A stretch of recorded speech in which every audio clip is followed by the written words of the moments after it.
Bonjour.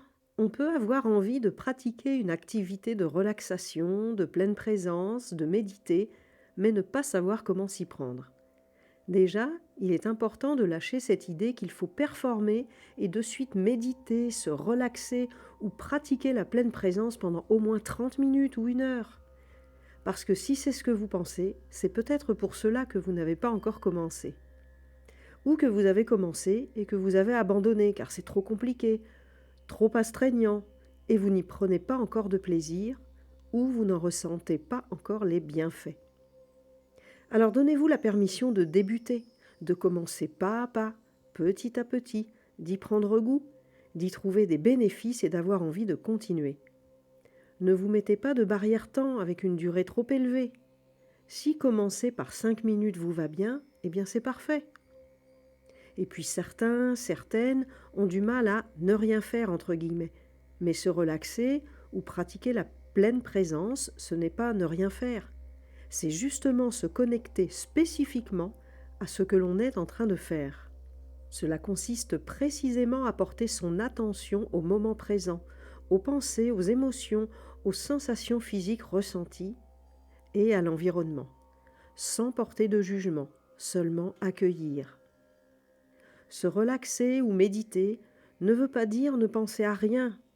Non, penser c'est normal, surtout au début de la pratique. Trouvez le modèle qui vous convient. Une relaxation guidée, une relaxation visuelle, comme celle qui va suivre. Observer une bougie, faire du jardinage. Tout ce qui vous convient et vous permet d'être avec vous-même ancré dans le moment présent en portant une attention juste à ce que vous faites. Se poser avec soi-même dans le calme et la tranquillité et poser une intention que l'on va essayer de soutenir pendant la durée de la relaxation, de la méditation ou de l'activité de pleine présence, c'est cela.